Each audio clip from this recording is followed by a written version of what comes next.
Hello guys and welcome to only IAS. और आज की इस वीडियो में हम कंटिन्यू करने जा रहे हैं अपनी इंपॉर्टेंट प्लेसेस इन न्यूज़ की सीरीज़। और ये अक्टूबर का वीक 4 है, जिसमें हम 17 अक्टूबर से लेके 23 अक्टूबर तक जो भी इंपॉर्टेंट प्लेसेस इन न्यूज़ रही हैं उनको डिटेल में कवर करने वाले हैं। बट उससे पहले मैं आप सभी को IDMP 3 के बारे में बताना चाहूँगा। देखिए, इस IDMP 3 में सबसे पहले आपको डेली बेसिस में 20 प्रीलिम्स के MCQs प्रोवाइड किए जाते हैं on a predefined scheduled and 2 mains practice questions provide किए जाते हैं। And on the weekly basis आपका एक 100 क्वेश्चंस का टेस्ट होता है प्रीलिम्स का, और लगभग 10 क्वेश्चंस का एक सेशनल टेस्ट होता है मेंस का, और ये टेस्ट इवेल्युएट किया जाता है। ठीक है, इसके बाद you will also get a mentorship. हर महीने में 2 जूम सेशंस कंडक्ट किए जाते हैं। मटेरियल के लिए आपको IDMP वीकली बुकलेट्स प्रोवाइड की जाएंगे सॉफ्ट कॉपीज़ में, और प्रीलिम्स के करंट अफेयर्स MCQs रहेंगे फ्रॉम जनवरी 2022 टू अप्रैल 2023। ठीक है, और अगर आपको कोई भी डिटेल चाहिए इस कोर्स के बारे में, so you can contact on the details given below, and to join that you can visit our website that is dpp.onlyis.in। इसी के साथ दिवाली के शुभ अवसर में आपको IDMP में फ्री एक्सेस दिया जाएगा CSAT कोर्स का, जिसका प्राइस अप्रॉक्सीमेटली 6000 रुपीज़ है। बट ये एक लिमिटेड टाइम ऑफर है, so please avail this offer before 31 October. And note that ये CSAT का कोर्स ऑफर सिर्फ 2 महीने के लिए वैलिड रहेगा, that is November and December. After that it will expire. So चलिए स्टार्ट करते हैं हम अपने पहले आर्टिकल से, जिसका नाम है लाइन ऑफ एक्चुअल कंट्रोल। देखिए, आप सभी जानते होंगे कि इंडिया चाइना वॉर को कंडक्ट हुए अप्रॉक्सीमेटली 60 साल हो चुके हैं। ये 1962 में वॉर कंडक्ट हुआ था और इंडिया को इस वॉर में चाइना से शिकस्त मिली थी, बट इसमें हमने काफ़ी बहादुरी भी दिखाई थी। ओके, अब देखो, इस वॉर की वजह से LAC इंपॉर्टेंट हो जाता है हमारे लिए, तो इसको हम समझते हैं कि व्हाट इज दिस LAC। देखिए, line of actual control is nothing but a name of border between India and China. ठीक है, इंडिया और चाइना की बीच की जो बॉर्डर है उसे हम लाइन ऑफ एक्चुअल कंट्रोल कहते हैं। ओके, अब देखो, जो लाइन ऑफ एक्चुअल कंट्रोल है वो एक्चुअली में 3 पार्ट्स में डिवाइडेड है। सबसे पहली आती है दिस वेस्टर्न सेक्टर, ये जो लद्दाख है कंप्लीट। ठीक है, इस लद्दाख को हम बोलते हैं western sector of the border. फिर बीच में आता है middle sector, that is Himachal Pradesh and Uttarakhand is called as middle sector. इसके बाद आखिरी में आता है Sikkim plus Arunachal Pradesh, it is called as eastern sector. Okay, अब देखो, ये जो मिडिल सेक्टर है ये सबसे पीसफुल रीजन है, यहाँ पर चाइना सबसे कम इंटरफेरेंस करता है।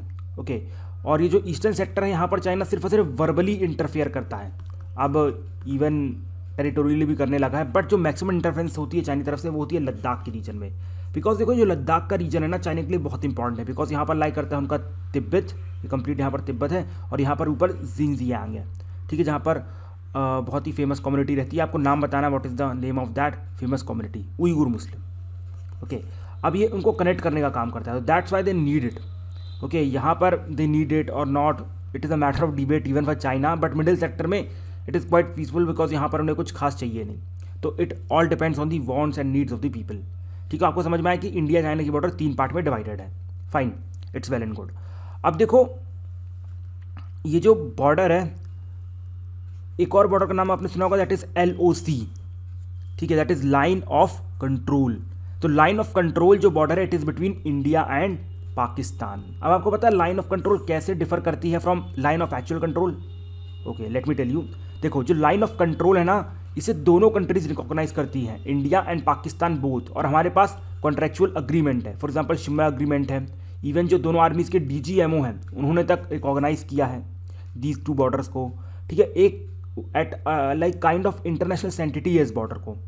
ओके, वेयर एस ये जो लाइन ऑफ एक्चुअल कंट्रोल है ना, ये एक परसीव्ड लाइन है, परसीव्ड नोशन है बिटवीन इंडिया एंड चाइना। इसलिए अगर आप देखोगे, इंडिया के accordingly line of actual control is 3488 kilometre long, whereas China के अकॉर्डिंगली ये सिर्फ और सिर्फ 2000 किलोमीटर लॉन्ग चलती है। समझ में, ये परसेप्शन है, वेयर एज इंडिया और पाकिस्तान के बीच में ये रिकॉग्नाइज्ड है। ओके, समझ में आ रहा है? चलो, वेल एंड गुड। थोड़ा सा इतिहास अब जान लेते हैं इस पाक occupied Kashmir and this complete line of control के बारे में भी। ओके, देखो, ये हमारी LOC चालू कहाँ से होती है? ये चालू होती है कश्मीर के रीजन से। ठीक है, यहाँ से जहाँ से पाकिस्तान ने ऑक्यूपाई किया। आपको सभी को याद होगा first war of Kashmir which started actually 1947 से 48 के आसपास चालू हुआ था। ठीक है, अब इस वॉर में हुआ क्या था, आप सभी को पता है कि पाकिस्तान ने कुछ रीजन कैप्चर कर लिया था इंडिया का, ठीक है। अब इसके बाद जैसे ये वॉर रुका, मतलब यूएन में जब पिटीशन गई तो उसने सीज़ फायर सब ये सब लॉन्च करवाया, तो उस टाइम पे ये सीज़ फायर लाइन बन गई थी, मतलब इसके आगे अब ना पाकिस्तान आएगा और ना इस साइड इंडिया जाएगा, ओके।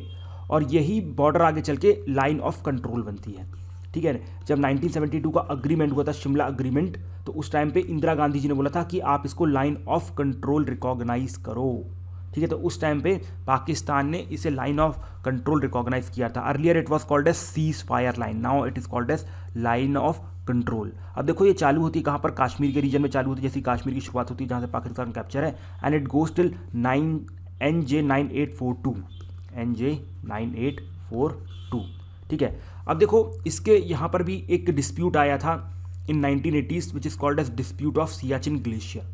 अब देखो पाकिस्तान के अकॉर्डिंगली जैसे 9J842 आ गया था तो ये बॉर्डर सीधी चली जानी थी, तो इसके अकॉर्डिंगली क्या होता, ये जो सियाचिन का रीजन है ये पाकिस्तान को मिल जाता, बट इंडिया ने बोला नहीं नहीं नहीं ऐसा नहीं होगा भाई, ना NJ 9842 के बाद ये बॉर्डर ऐसी जाएगी, ऐसी नहीं जाएगी, और उसके अकॉर्डिंगली ये जो सियाचिन ग्लेशियर का जो पार्ट है वो हमें मिलेगा, ठीक है। तो उसके लिए एक ऑपरेशन भी कंडक्ट किया गया था। तो आप नाम बताइएगा सियाचिन ग्लेशियर को इंडिया ने कैप्चर करने के लिए कौन सा ऑपरेशन चलाया था। तो उसके तहत आज ये सियाचिन ग्लेशियर हमारे पास है, and it is one of the like bad और you can say the coldest और the hardest place to live, और वहाँ पर हमारे सोल्जर्स इतनी मेहनत कर रहे हैं, मतलब one of the bad place you can से, मतलब बहुत कोल्ड होता है वहाँ पर, पैर गल जाते हैं, बहुत तकलीफ होती है, इसके बाद भी our soldiers are protecting our border areas.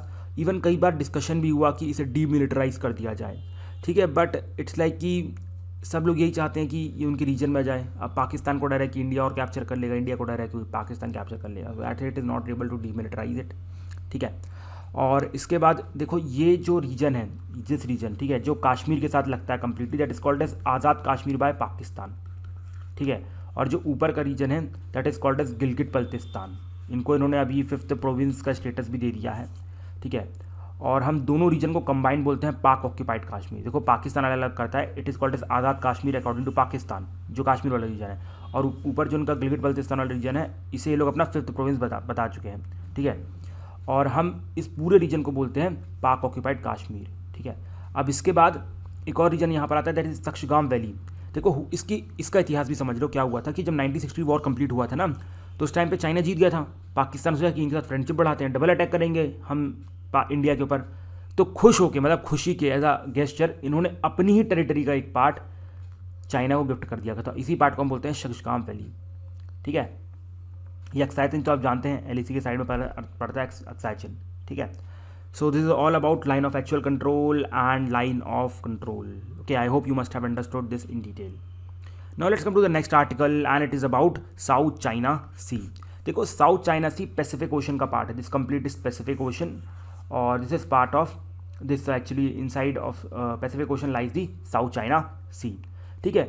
अब साउथ चाइना सी की बॉर्डरिंग कंट्रीज देख लो कौन कौन सी है।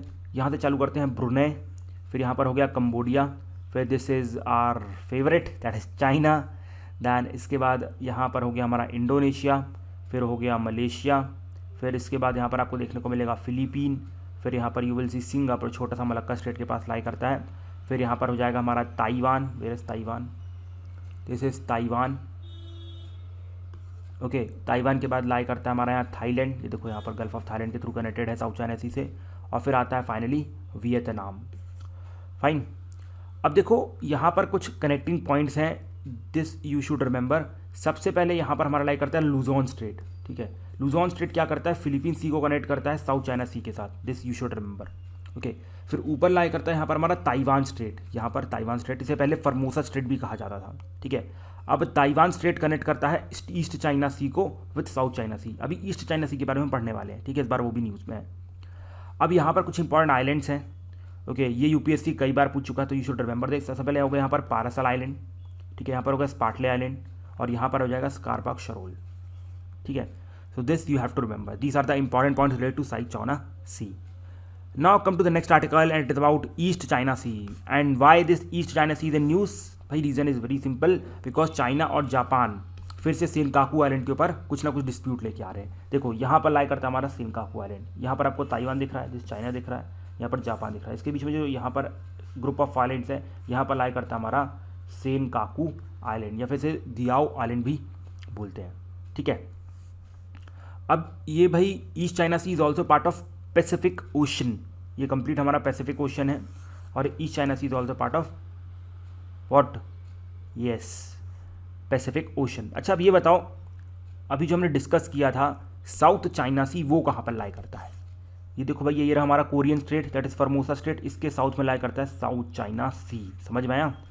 Important to remember, South China Sea Korean Strait के थ्रू कनेक्टेड है ईस्ट चाइना सी से, अभी मैंने बताया था।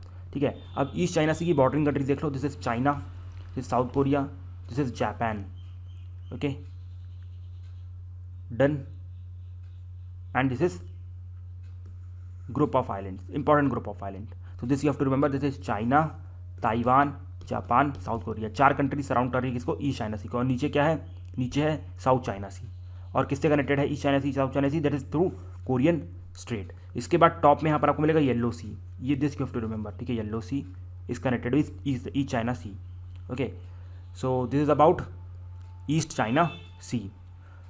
इसके बाद एक और इंपॉर्टेंट चीज़ रखना, this is called as Korean strait. Okay, this Korean strait connects East China Sea with sea of Japan.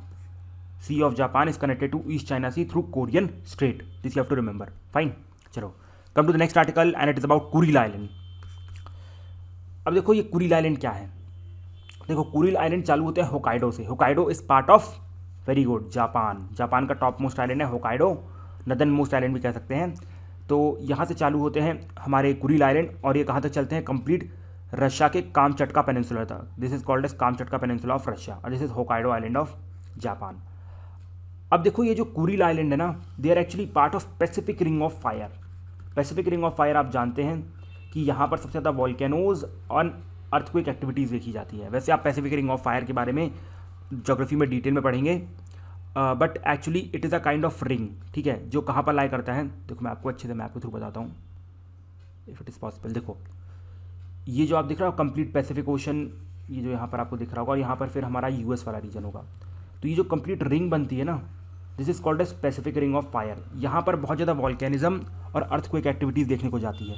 मतलब पैसिफिक जो ओशन हमारा कंप्लीट, ठीक है, दिस इज वेस्टर्न पैसिफिक, इसके बाद साइड वाला जो पैसिफिक है ईस्टर्न पैसिफिक, उसके जो बॉर्डरिंग है, कंप्लीट बॉर्डर है ना, this is called as Pacific ring of Fire. और यहाँ पर आपको वॉल्केनिज्म एंड अर्थक्वेक एक्टिविटीज़ देखने को मिलती है। तो यही जो हमारा कंप्लीट कुरिल आइलैंड है, ये भी पैसिफिक रिंग ऑफ फायर का पार्ट है। इसलिए आप यहाँ पर देखोगे लगभग 100 से ज़्यादा वॉल्केनोज यहाँ पर प्रेजेंट हैं, और 35 वॉल्केनोज एक्टिव भी हैं। और यहाँ पर फ्रीक्वेंटली, मतलब हर कुछ 15-20 दिन, 1-1.5-2 महीने में अगर आप देखोगे तो अर्थक्वेक्स आते रहती हैं, टाइडल वेव्स आती रहती हैं। ठीक है, तो काफ़ी एक्चुअली आप कह सकते हैं हजार्डस रीजन है ये। ठीक है, अब हम आते हैं थोड़ा पॉलिटिक्स में कुरिल आइलैंड की।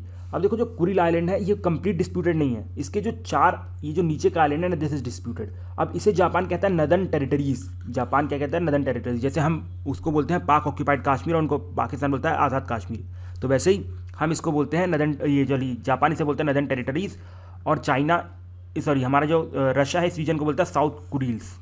ठीक है, according to Russia it is called as South Kurils, and according to Japan it is called as northern territories. ठीक है, अब यहाँ पर 4 आइलैंड इंपॉर्टेंट हैं, इनके नाम आपको रट्टा मार के जाने हैं। ठीक है, बिकॉज होता है यूपीसी पूछ ले। दैट इज कॉल्ड एज, सबसे पहले इतुरुफू, इसके बाद कुनाशिरी, फिर यहाँ पर शिकोतान, और यहाँ पर हो जाएगा हमारा हबोमाई। तो 4 ये आइलैंड्स हैं। I know it is very difficult to remember, but you have to remember them because important for examination. और याद रखिएगा, इसे जापान बोलता है क्या, नदर्न टेरिटरीज, और हमारा रशिया बोलता है साउथ कुरिल आइलैंड। उसी प्रकार से जैसे हम बोलते हैं पाक ऑक्यूपाइड कश्मीर, और पाकिस्तान बोलता है व्हाट, आज़ाद कश्मीर। ठीक है, इसके बाद next come to Tunisia. Okay, अभी why this Tunisia is the news, because political protest चल रहे हैं तुनीसिया में। ठीक है, तुनीसिया एक नॉर्थ अफ्रीकन कंट्री है। ठीक है, और देखो दिस इज तुनीसिया। ठीक है, और उसके बाद तुनीसिया के आजू बाजू कौन सी कंट्रीज है भाई, मतलब bordering countries, only 2, Algeria and Libya, और यहाँ पर मेडिटेरियन सी ऊपर ओपन होता है। ठीक है, और ये वही जगह है जहाँ से अरब स्प्रिंग चालू हुआ था। अरब स्प्रिंग चालू है, बताओ अरब स्प्रिंग क्या था, ये तो बता दो। देखो अरब स्प्रिंग इज़ नथिंग बट ये जो आपको पता है जितनी अरेबियन कंट्रीज़ हैं, ठीक है, वहाँ पर किन का डिक्टेटर्स का राज था या फिर राजाओं का राज था। तो इनको हटाने के लिए जो लहर आई थी ना कि नहीं यार डेमोक्रेसी स्टैब्लिश करो, that is called as Arab Spring, ठीक है। और ये एक्चुअली चालू हुई थी तुनीसिया से, और तुनीसिया में इसको पहले कहा गया था जैस्मीन स्प्रिंग। इसके बाद ये अरेबियन कंट्रीज़ में पहुंच गई और इसको नाम कर दिया गया अरब स्प्रिंग, मतलब बहुत सारी कंट्रीज़ में आई थी ये, ठीक है। और देखिए जो Tunisia, it is also actually part of Maghreb region. Maghreb region में कौन कौन सी कंट्रीज आती हैं? Tunisia, Libya, Algeria, Morocco and Mauritania. देखो Mauritania, Morocco, Algeria, Libya and Tunisia. Important इसे रट लेना, बहुत हेल्पफुल होगा ये, ठीक है। सो with this we conclude our today's lecture. Now we are going to meet in the next lecture with some more stuff. Till that time, thank you and have a nice day and Jai Hind.